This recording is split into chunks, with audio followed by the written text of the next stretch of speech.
Hi everyone, welcome back to my channel. This is Josie's Point of View, where we focus on human interest stories from the Carolinas and beyond.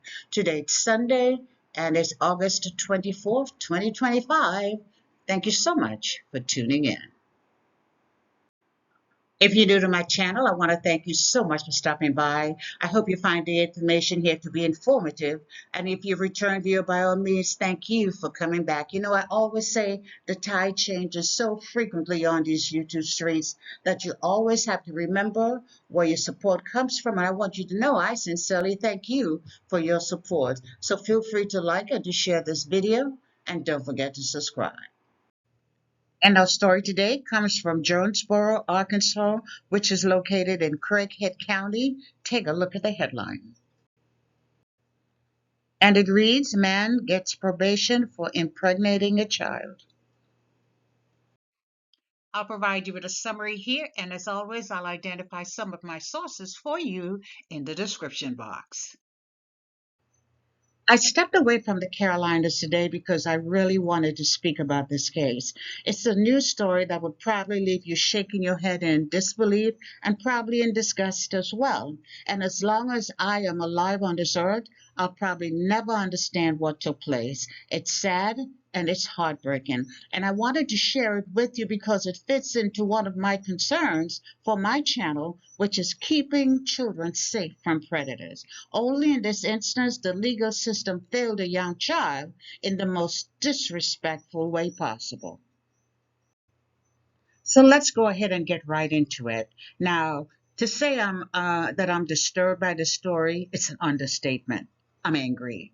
It's the news headline that essentially first captured my attention because it said Arkansas man who impregnated a child gets probation, and I wanted to learn more. What are they talking about? Who, what, why?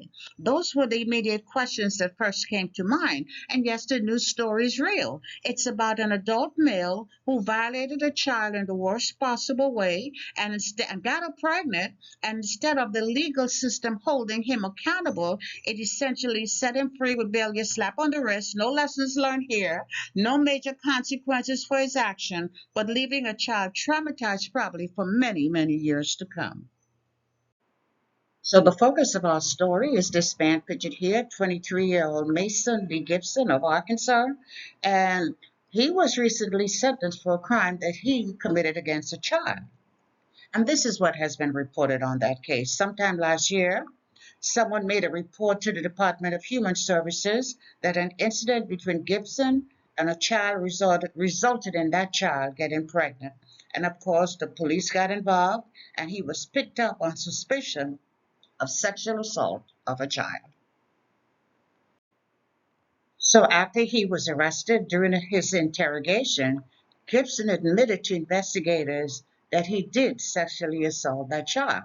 But in his defense, he stated he had been drinking heavily when he visited that home. Imagine that. He said, yes, I did it, but I was drunk. So here's my question. When does drinking alcohol and drinking a lot of alcohol become an acceptable excuse for RAPE? Can somebody answer that question for me? Because I don't think it does. So Gipson appeared before a Craighead County District Judge who found probable cause to charge him with fourth-degree sexual assault. And since this man had already confessed to the crime, he said, yeah, he did it, but he was drunk. So since he had already confessed to the crime, I wanted to see what type of penalty he was facing. So this is what I found. It says in Arkansas, RAPE is classified as a Class Y felony, which is the most serious categories of crimes not punishable by death. Interesting. A conviction for a Class Y felony can result in a prison term of 10 to 14 years or life.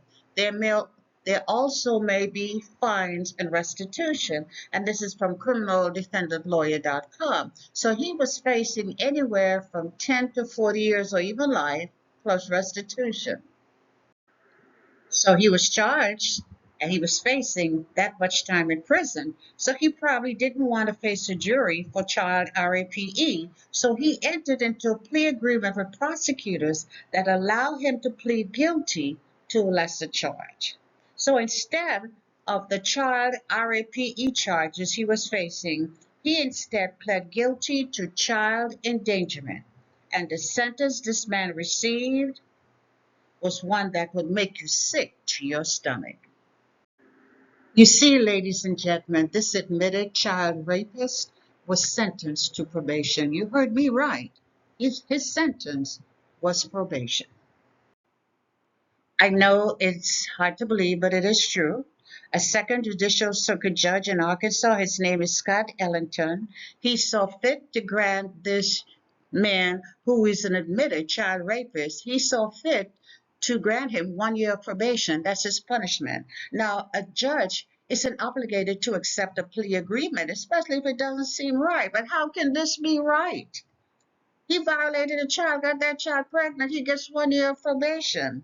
He's to pay the victim $690 in restitution. What the hell is $690 going to do?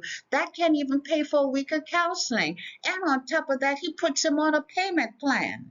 $75 per month, and then gives him 2 months before he starts the first payment. So he has almost a year to pay this $690.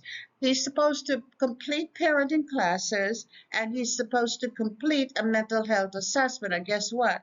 He doesn't even have to register as a sex offender. Imagine that. Well, let me just go ahead and share with you what's on my mind. Did you know that in the state of Arkansas, you can receive over a year in prison for mistreating an animal? Yes, animal cruelty, such as mistreatment of a dog, can get you over 1 year in prison. But here, a man who sexually violated a child, got that child pregnant, admits to the act but blames it on alcohol, and he gets probation. I think it's a damn shame. That's what I think. It seems as if the state of Arkansas places more value on the well being of animals than you do on children. Small, defenseless human beings. And this is why children will continue to be at the mercy of child predators, because you're not sending a strong message that sexual abuse of children will not be tolerated.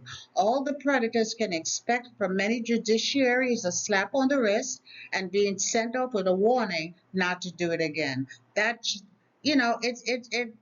that child won't be getting a second chance to a childhood.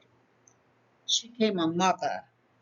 That innocence is lost forever. And we need laws and we need judges that protects our children. And this is not the message, the case that we need to be sending to other victims. It's not only sad, I think it's shameful. And that's all I have for you right now. Feel free to leave me a comment below and let me know what you think about this video. And by all means, feel free to like it and to share it.